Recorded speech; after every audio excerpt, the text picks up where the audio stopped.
Et si votre plus grand rêve vous était offert, mais à un prix que vous n'étiez pas prêt à payer? Dans un petit village entouré de forêts denses, vivait une jeune femme nommée Aïcha, réputée pour sa beauté et sa voix mélodieuse qui envoûtait tous ceux qui l'entendaient. Mais derrière ses sourires et son charme se cachait une ambition dévorante. Elle voulait devenir riche, quoi qu'il en coûte. Un jour, alors qu'elle se promenait près de la rivière, elle rencontra une vieille femme mystérieuse vêtue de haillons. Ses yeux scintillaient d'une lueur étrange. La vieille femme lui dit « Tu désires des richesses, n'est-ce pas? Je peux t'aider, mais il y a un prix à payer. » Aïcha, impatiente, répondit sans réfléchir. « Je ferai tout ce qu'il faut. Dites-moi seulement ce que je dois faire. » La vieille femme lui tendit un collier en argent, gravé d'étranges symboles. « Ce collier te rendra riche et puissante, mais en échange, tu dois sacrifier la personne qui te fait le plus confiance avant la prochaine pleine lune.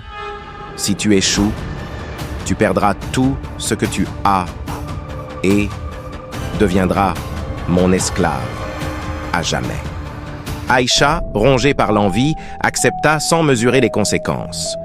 Le collier, une fois porté, lui apporta immédiatement des trésors inimaginables. Elle devint la femme la plus riche du village. Pourtant, chaque fois qu'elle regardait le bijou, elle sentait une voix sourde lui murmurer « Le temps presse.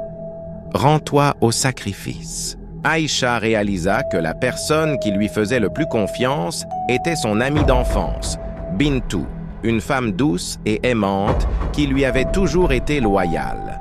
Le poids de la trahison à venir hantait Aïcha, mais son avidité la poussait à envisager l'impensable. Elle invita Bintou chez elle sous prétexte d'un dîner pour fêter ses nouvelles richesses. Bintou, naïve, arriva joyeuse, prête à partager le bonheur de son amie. Lors du dîner, Aïcha ajouta une herbe mystérieuse dans le verre de Bintou pour l'endormir. Mais, à ce moment précis, Bintou, pleine de sincérité, lui dit « Je suis tellement heureuse pour toi, Aïcha. Peu importe ta réussite, sache que je serai toujours là pour toi, quoi qu'il arrive. » Ces mots frappèrent Aïcha comme un éclair.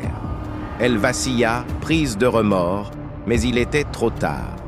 Bintou s'effondra, inconsciente. Tremblante, Aïcha la transporta dans la forêt à l'endroit où la vieille femme l'attendait. Mais en s'approchant, elle entendit une voix gutturale sortir des ombres. La vieille femme s'était transformée en une créature terrifiante, mi-humaine, mi-démon. Elle tendit une main griffue vers Aïcha et dit « Termine le rituel ou prépare-toi à payer. » La révélation Aïcha, paralysée par la peur et la culpabilité, regarda Bintou, toujours inconsciente. Elle éclata en sanglots et jeta le collier au sol. « Non, je ne peux pas faire ça. Je renonce à toutes vos richesses. Emportez-les, mais épargnez mon ami. » Le démon éclata de rire, un rire glacé qui résonna dans la forêt. « Tu crois pouvoir rompre un pacte aussi facilement? Voici la vérité, Aïcha. Ce n'est pas ton ami que tu devais sacrifier, mais ta propre conscience. Tu as déjà échoué en la trahissant.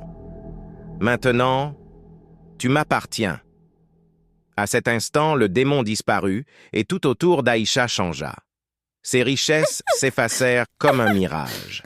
Elle se retrouva seule dans une maison en ruine, le collier toujours autour de son cou, incapable de l'enlever. Bintou, réveillée et désorientée, quitta le village, ne pardonnant jamais à Aïcha sa trahison.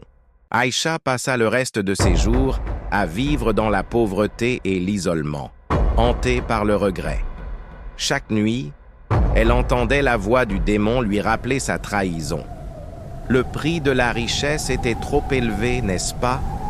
Ainsi, le village conserva l'histoire d'Aïcha comme une mise en garde. N'échangez jamais ce qui est précieux pour des illusions éphémères, car les regrets sont les chaînes les plus lourdes à porter.